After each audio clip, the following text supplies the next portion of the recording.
Hi friends, అందరికీ నమస్కారం. Welcome to my channel. ఈరోజు ఈ వీడియోలో లెమన్స్ని ఎక్కువ రోజులు ఎలా స్టాక్ పెట్టుకోవాలి, లెమన్ జ్యూస్ని కానీ మనం తీసుకున్నట్లయితే అది ఫ్రెష్గా ఎన్ని రోజులు ఉంటుంది అనేది ఒకసారి మనం ఈ వీడియోలో క్లియర్గా చూసేద్దాం. రాబోయేది సమ్మర్ కదండి. మనకి తెలుసు సమ్మర్లో లెమన్స్ అనేది కాస్ట్ చాలా ఎక్కువగా ఉంటాయి. కొన్ని చోట్ల చిన్న చిన్న లెమన్స్ 5 రూపీస్కి ఒక్కొక్కటి అమ్ముతారు. కొన్ని చోట్ల అయితే 10 రూపీస్కి ఒక్కొక్క లెమన్ అమ్ముతారు. కొనే వాళ్ళు అయితే కొంటూ ఉంటారు, కానీ మిడిల్ క్లాస్ ఫ్యామిలీస్ కొనలేవు. చూస్తూ 10 రూపీస్ పెట్టి ఒక్కొక్క లెమన్ అంటే చాలా కష్టం, కొనలేరు. సో అలాంటి వాళ్ళు ఏం చేయాలి, ముందుగానే ఎప్పుడైతే సీజన్ ఉంటుందో, లెమన్ సీజన్ ఎప్పుడైతే కొంచెం తక్కువగా కాస్ట్ అనేది ఉంటుందో లెమన్స్, అలాంటప్పుడు మనం ఇలా లెమన్స్ అన్నీ కొని పెట్టుకోవాలి. ఇలా మనం లెమన్స్ ఎక్కువగా కొనుక్కున్న వెంటనే కట్ చేసి స్క్వీజ్ చేసి బాటిల్లో స్టోర్ చేసుకోవడం కన్నా కూడా మనం లెమన్స్ని కొన్న తర్వాత కవర్లో కాకుండా ఒక స్టీల్ బాక్స్ తీసుకొని అందులో లెమన్స్ మొత్తాన్ని పేర్ చేసుకొని ఫ్రిడ్జ్లో పెట్టేసుకోవాలి.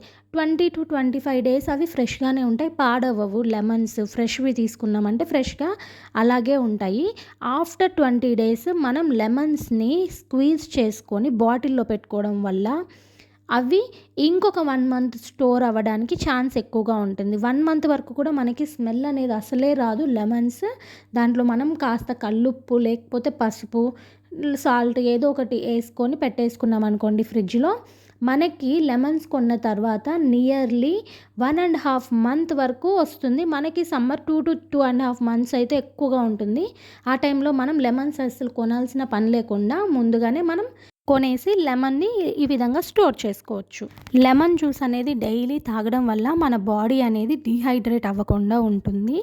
మన బాడీ, స్కిన్ మొత్తం హెల్దీ అండ్ గ్లోయింగ్గా ఉంటాయి. అలాగే మనకి ఇమ్యూనిటీ పవర్ అనేది పెరుగుతుంది. ఇమ్యూనిటీ పవర్ పెరగడం వల్ల ఫైటింగ్ జెమ్స్ అనేటివి, గుడ్ బ్యాక్టీరియా డెవలప్ అవ్వడం వల్ల మనకి జ్వరం, దగ్గు, జలుబు ఇలాంటి చిన్న చిన్నవి ఎక్కువ త్వరగా రాకుండా ఉంటాయి. లెమన్స్ని ఎప్పుడైనా స్టోర్ చేసుకోవాలనుకున్నప్పుడు గాజు గ్లాస్లో కానీ లేదంటే ప్లాస్టిక్లో కానీ స్టోర్ చేసుకోవాలండి. లెమన్ జ్యూస్ని మనము స్టీల్ దాంట్లో కనుక స్టోర్ చేసుకున్నట్లయితే ఆ స్టీల్ మొత్తం తినేస్తుంది ఈ లెమన్ జ్యూస్ అనేది. కాబట్టి మనం ఎప్పుడైనా స్టోర్ చేసుకోవాలనుకున్నప్పుడు గాజు దాన్ని లేకపోతే ప్లాస్టిక్ బాటిల్ని ప్రిఫర్ చేసుకోవాలి. గాజుదైతే సేఫెస్ట్ వన్, ఎక్కువగా స్మెల్ రాకుండా కూడా ఉంటుంది.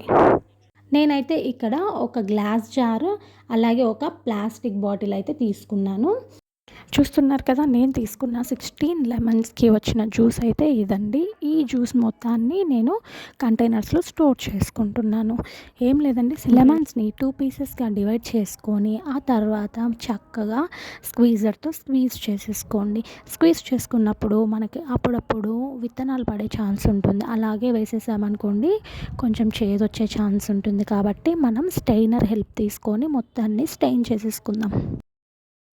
ఇలా స్టెయిన్ చేసేసుకున్న జ్యూస్ మొత్తాన్ని టైట్ కంటైనర్లో ఫ్రిడ్జ్లో పెట్టేసుకున్నాం అనుకోండి, 1 మంత్ వరకు గ్యారంటీగా పాడవకుండా ఉంటుంది. మీకు కావాలనుకుంటే ఇందులో సాల్ట్ అయితే 1 స్పూన్ యాడ్ చేసుకోవచ్చు, అవసరం లేదనుకుంటే అక్కర్లేదు కూడా.